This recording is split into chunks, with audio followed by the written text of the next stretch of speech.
आगे हमारे पास टॉपिक रहेगा आपके पास स्क्वायर मैट्रिक्स। कौन सी मैट्रिक्स है ये? Square matrix. तो यहाँ पर ध्यान दीजिएगा, स्क्वायर मैट्रिक्स क्या होती है, ठीक है। तो इसको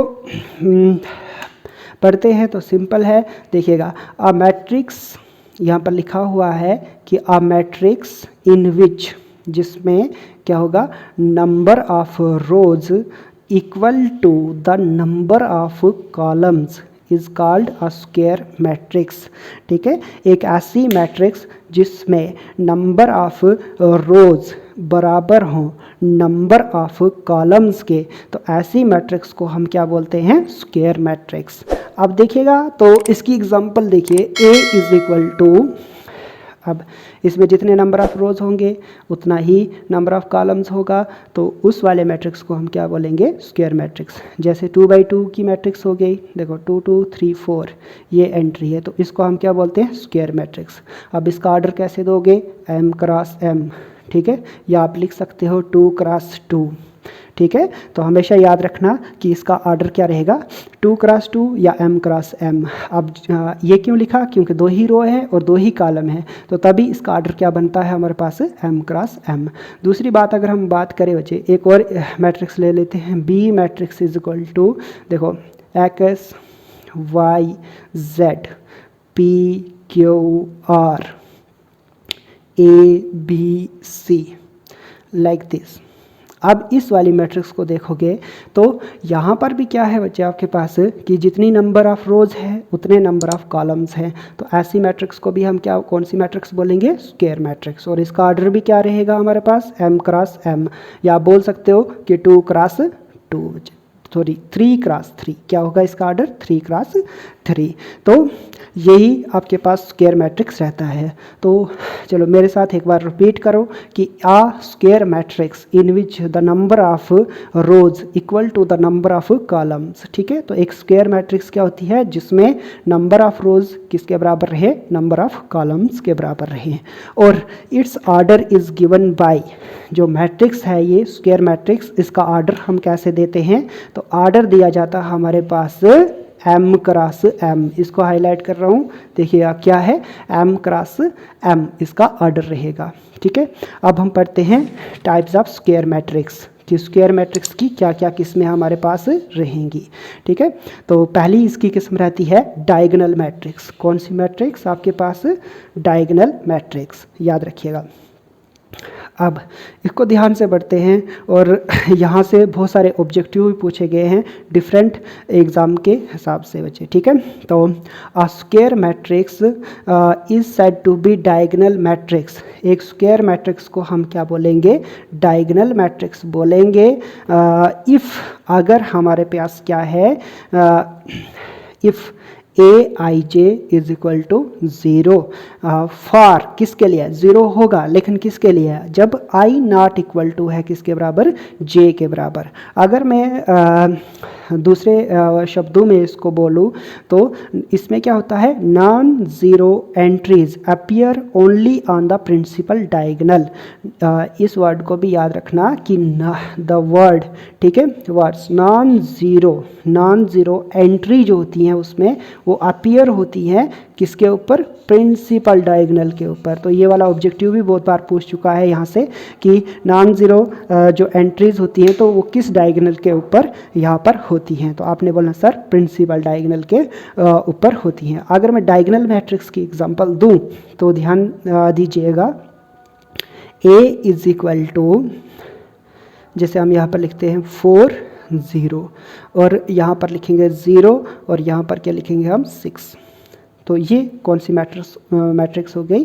डायगोनल मैट्रिक्स बच्चे। ठीक है, अब यहाँ पर बात किए जाए तो प्रिंसिपल डायगोनल क्या है हमारे पास? 4 और 6। इस वाले डायगोनल को हम बोलते हैं प्रिंसिपल डायगोनल। ठीक है, और ये वाला जो डायगोनल है, तो इस डायगोनल में सारी एंट्रीज क्या रहेंगी? 0। अगर मैं 3/3, सॉरी ये एक बार फिर सुनिएगा कि यहाँ पर प्रिंसिपल डायगोनल कौन सा रहेगा आपके पास? 4 और 6 रहेगा, और ये क्या रहेगा आपके पास? 0/0। बाकी सारी एंट्रीज क्या रहेंगी इसमें? 0, और सिर्फ प्रिंसिपल डायगोनल के ही एलिमेंट रहेंगे। तो यहाँ पर लिखा है कि non entries appear only on the principal diagonal. Non zero entry सिर्फ प्रिंसिपल डायगोनल पर ही अपीयर होंगी, बाकी सारी एंट्रीज इसमें क्या रहेंगी आपके पास जीरो रहेंगी। ठीक है, अगर हम 3/3 की बात करें, स्केलर मैट्रिक्स को हम बाद में डिस्कस करेंगे आपके साथ।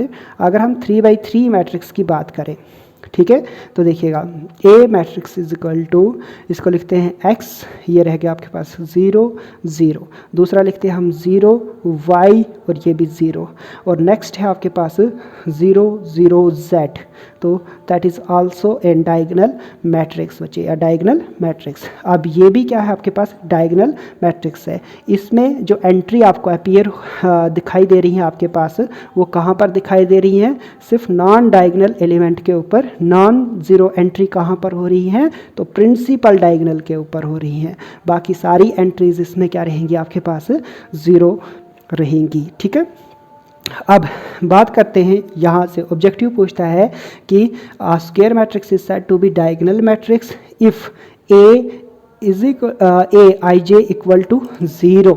ठीक है, 0, और फिर आगे बोलता है फॉर बाकी डिफरेंट ऑप्शन देकर रखेगा, तो कहाँ पर होंगी बच्चे, जहाँ पर i not equal to j के बराबर होगा। ठीक है, मतलब i not equal to j के बराबर, इस वाले पॉइंट को आप बिल्कुल ध्यान में रखोगे, हर वक्त ये क्वेश्चन जो है एग्जाम में वो पूछता है।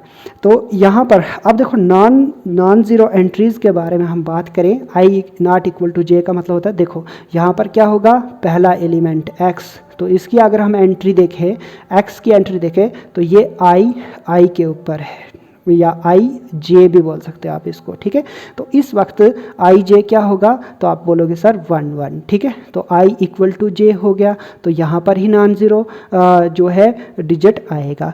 दूसरी अगर हम बात करें यहाँ पर, तो यहाँ पर भी वाई जो है वहाँ पर क्या होगा, आई जे, तो आई जे क्या है यहाँ पर, तो सर 2 2 है। अगर यहाँ पर देखें हम, तो z कहाँ पर आ रहा है आपके पास, तो ये 3 3 पर आ रहा है, तो यहाँ पर भी i इक्वल टू जे। तो बाकी यहाँ पर देखो आई जे का मतलब होता है डिफरेंट एलिमेंट्स, जैसे इसमें ith रो होगी, jth कॉलम होगा। तो अगर मैं इस वाले एलिमेंट की बात करूँ, इस वाले की, तो ये कहाँ पर है, तो आप बोलोगे सर 1 और 2 पर है ये। ठीक है, A1 2 का एलिमेंट है 0। अब यहाँ पर देखो i जो है वो नॉट इक्वल है j के, मतलब 1 कभी भी बराबर नहीं होगा 2 के, तो तभी वो वाले सारे एलिमेंट क्या होंगे, 0 होंगे, जो भी i j वाले एलिमेंट होंगे। सिर्फ वही वाले एलिमेंट रहेंगे जहाँ पर i जो है वो बराबर होगा किसका, j का। तो ऐसी मैट्रिक्स को हम कौन सी मैट्रिक्स बोलेंगे, डायगोनल मैट्रिक्स। हमेशा याद रखिएगा और इन चीज़ों को नोट कीजिएगा, साथ साथ में नोट कीजिएगा। कापी आपके पास, अपनी कापी रखिए साथ में, और साथ में यार पढ़ते जाइएगा। ठीक है, अब ये जो मैथ होता है ना यार, ये सब चीज़ों का पापा है, पापा समझते ना, पापा, तो इसको पापा जी बोलते हैं। ठीक है, यहीं से शुरू होगा आपका केमिस्ट्री, यहीं से शुरू होता है फिज़िक्स, और बहुत सारे अदर सब्जेक्ट्स में भी मैथ का क्या रहता है, बहुत बढ़िया सा रोल रहता है। ठीक है, तो चलो अब नेक्स्ट शुरू करते हैं। इसमें आइडेंटिटी मैट्रिक्स क्या होता है। ठीक है, अब a square matrix A is equal to I J with, अब यहाँ पर देखिएगा कि एक स्क्वायर मैट्रिक्स, ये भी किसकी किस्म है, एक स्क्वायर मैट्रिक्स की ही किस्म है। तो इसमें लिखा है कि अ स्क्वायर मैट्रिक्स ए आई जे उसकी एंट्रीज होंगी विद आई जे 1 और 0। अब इसमें क्या होगा कि 2 ही एंट्री होंगी, इस मैट्रिक्स में क्या होगी, सिर्फ 2 एंट्री होंगी। 2 एंट्री कौन सी है, तो पहला है 1 और दूसरी एंट्री कौन सी है, तो आप बोलोगे 0 है। ठीक है, तो अ स्क्वायर मैट्रिक्स जिसमें क्या रहेगी एंट्री आपके पास, ए आई जे विद एंट्री क्या है उसमें 1 और 0 इसकी एंट्री रहेगी। इफ़, साथ में ये वाली कंडीशन फॉलो करना, if i is equal to J, अगर i इक्वल टू जे है तो आप एंट्री कौन सी डालोगे, 1। ठीक है, और i नॉट इक्वल टू जे तो एंट्री कौन सी होगी, 0। अब मैं i j से बात जब करता हूँ तो आपने समझ जाना है कि सर बोल रहे हैं कि जब नंबर ऑफ कॉलम बराबर होंगे नंबर ऑफ रोज के, तो तब उसमें एंट्री क्या आएगी, 1। Got it. नेक्स्ट, अगर नंबर ऑफ कॉलम जो है या नंबर ऑफ रो जो है वो बराबर नहीं है नंबर ऑफ कॉलम के, तो उस वक्त एंट्री कौन सी आएगी आपके पास? 0। पता चला यहाँ तक? और उसी को हम क्या बोलेंगे? Identity matrix. अगर हम बात करें तो इट इज़ डिनोटेड बाय आई। किससे डिनोट किया जाता है? इसको आई के साथ डिनोट किया जाता है मैथ में। और आई इज़ इक्वल टू, इसमें आई क्या रहेगा आपके पास? तो देखिए पहले 2x2 की मैट्रिक्स बनाते हैं। तो आई, अब देखो इस वाले एलिमेंट क्या होता है? A11, तो 1 पर क्या आएगा? 0, जब आई इज इक्वल टू जे के बराबर है, ठीक है। और नेक्स्ट इसमें क्या आएगा आपके पास? Other entry 0। अब यहाँ पर आई नॉट इक्वल टू जे है, तो यहाँ पर कौन सी एंट्री आएगी? 0। दूसरी बात करते हैं, तो यहाँ पर आता है 2 1। अब 2 1 है, तो 2 1 में भी फिर क्या होगा आपके पास? 0 आ जाएगा। और यहाँ पर लास्ट में यहाँ पर 2 2 है, तो यहाँ पर आ जाएगा 1।